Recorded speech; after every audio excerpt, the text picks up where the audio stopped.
Okay, so, this is my first time watching the Seed series. I'm on Seed Destiny, and, I'm like 21 episodes in. I'm just watching it. I'm like, you know, I think Athrun may be the only sane person here because he's literally just like me in the show itself. He's constantly just like, what? What is happening? Who is this? Why are they? He's the only one asking questions, and he can't get any answers because no one talks sane. No one is talking into a language that's comprehensible by someone that's not in the show itself that isn't Athrun. Like, I bet if I skipped 10 frames right now in the show, she'd be like, huh? He's constantly just confused. You skip ahead, he's like, what? I was like, wait a minute.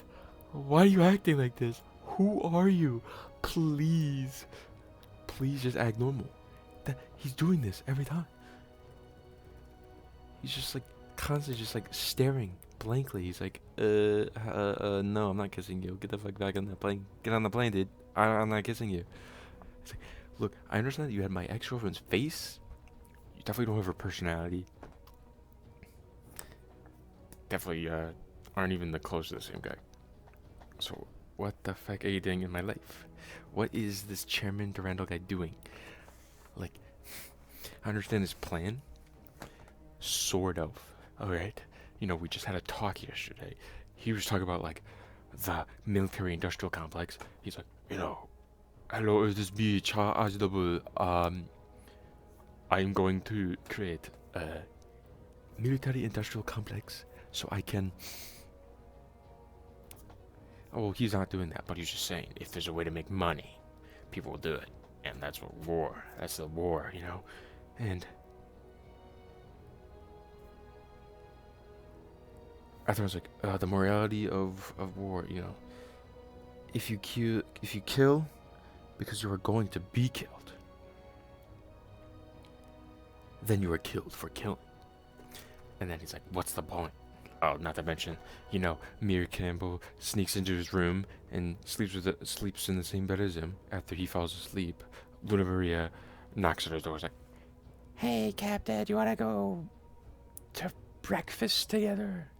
And he's like, "Huh?" And he's like, "Wait a minute. There's a naked woman in my bed. I gotta put my pants on and tell her, okay, we should go and do anything else besides be with Mir, who's naked." Oh, she answered the door. And now he's arguing with Luna Maria Hawk because she's like, "Oh, I perfectly understand. I'll be more careful whenever Mr. Goose is around." It's like, and after it's like, I just tried explaining it, whatever. He literally gives up. Where's his face of giving up? Come on. Where's his face of giving up? Come on. There it is. He's just like, literally, he's just like, all right, I'm done. I can't explain anything. I can't help anybody. All I could do is be the mess man I am. I literally, like 2 episodes ago, I just watched Omni soldiers get shot in the back of the head after the mission we just completed. What the hell am I doing on this side of the war? I mean, seriously, what is he to do? And also, what the fuck is Mei Rin wearing? What is that? I mean, you can't see it, but like, she's wearing like a pink strawberry. Like, what is that? You can see it. What is that? What is she wearing? That goober color of eyes. He's on his computer. A gratuitous Lunar Mirror Arc panty shot right here. Thank God she zipped up her pants when I skipped ahead. You've Shin riding on his Akira bike. I said close to Akira, but whatever. He just has a bike. There he is. Somebody told me once, if someone kills because another is killed, then he's killed because he killed. That's the exact quote he uses. He has the same clip show that they show over and over again, trying to explain stuff. You get the credit scene. You have Stella here showing up. dancing on the edge of a cliff like a fucking moron and falling in. And then, you know, pretty realistic thing of drowning, I'd say. And you just got, I'm gonna have to cut that out. Boom. There it is. Shin and Stella, you know, they just survived water, they're all wet. Oh, I gotta take my clothes off. Gotta dry off. You know, Shin calls emergency, and Athrun shows up. He goes, Shin, dude, every time you're in a business, alright, ignore the runner. This is I'm building like a plant right now. Athrun's like, Shin, every time when you do something, you're just gonna do it with a bang, don't you? Literally the story of the kid's life. But he shows up. He goes, what's your problem, dude? And he's like, hey, wait a minute. That dude's with that guy's like a... Okay. They're shipwrecked. Wait a minute, I was shipwrecked. And he's with a blonde chick. This is, weird, I could say the least. This is very amusing, because this is very similar to my same experience. Man, I'm probably missing Gogali right now. That's probably what that guy's saying. And then they drive on the boat. And then they run into Sting and Goobermensch, whatever that guy's name is. And they're like, this is so curious. Look at fucking Anakin Skywalker right there on the left side. Like, what? What is that? Okay.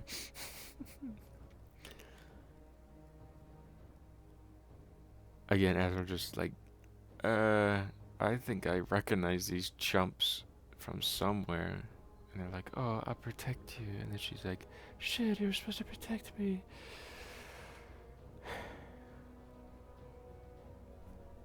What is this show? Dude, I can't take this show seriously. I like Athrun's story. I don't like the Savior. Random opinion from me. I would like it, but I just don't. Like, I am almost kindred spirited with Athrun right now. Because I have zero clue what's happening. And I'm very confused on how people act. I'm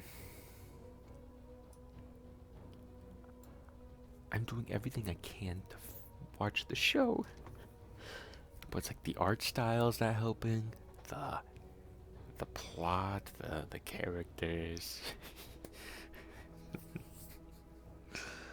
Ugh.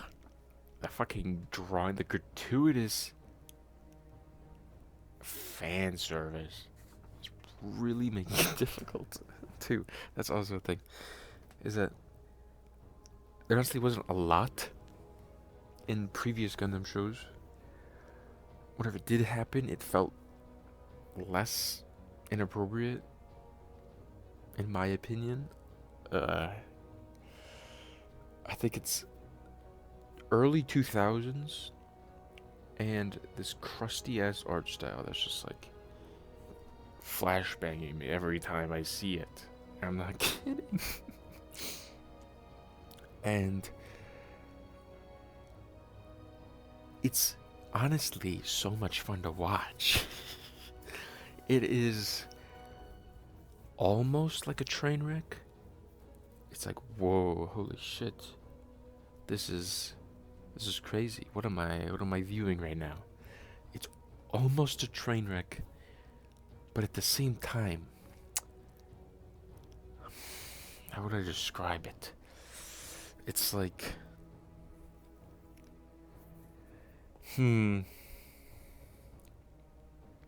what's like a good fun? It's like watching The Room, Tommy Wiseau's The Room, and it's just like,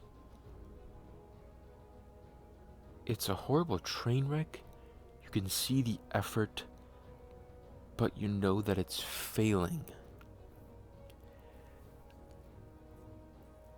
So, no, you know what? It's like this. You're watching one of those baking shows where they build like a fucking castle out of Rice Krispie treats, and like they forgot to put a toothpick around the sides because they're running out of time, and then it like slowly falls over, and then it cuts to the person crying.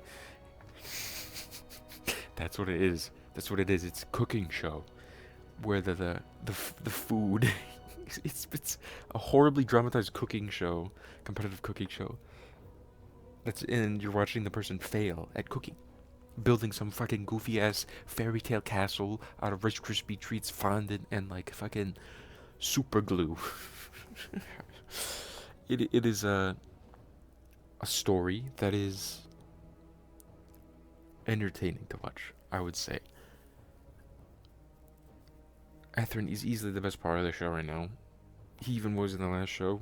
I like to actually see my characters have conflict within themselves. More than, I must defeat the enemy. I don't like characters like that.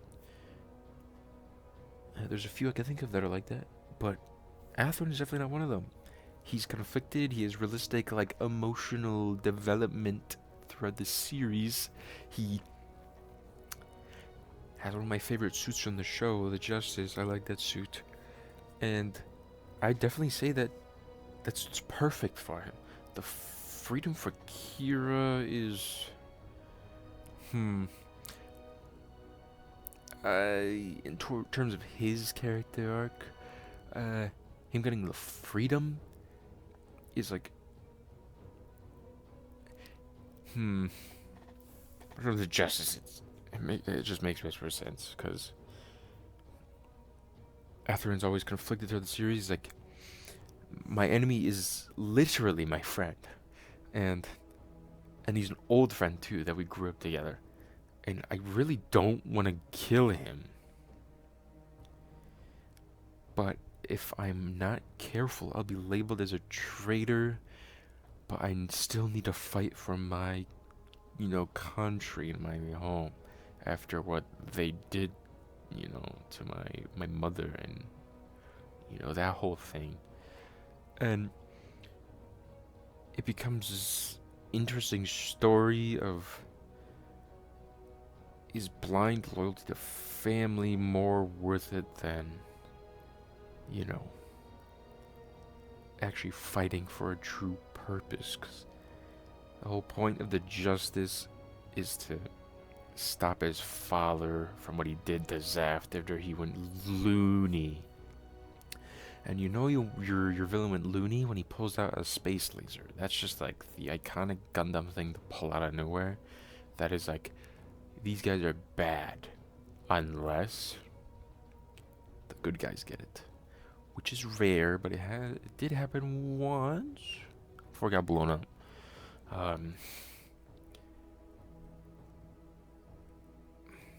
I'm gonna keep watching.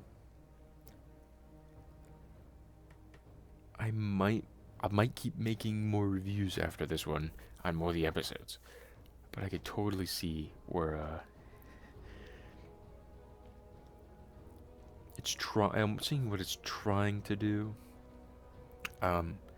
Shin's character is honestly horribly underdeveloped and quite confusing, since most of the time it's just, Shin, here's your orders, and he goes, ugh, you just want me to do this because you're in charge. He's like, I was like, yeah, that's how that works.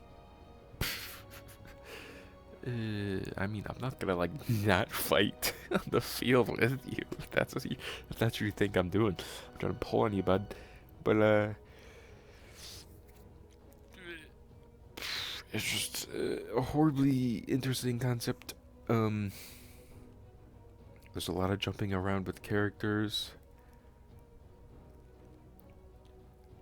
Like, it started off with Shin, but it was also Athrun at the same time, and then it kept going, slowly more Athrun, and then it cuts to Kira, and then it goes back to Shin and Athrun, and then now it's just like almost always Athrun. And I'm like,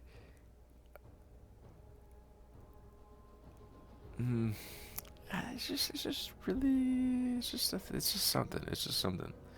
completely different.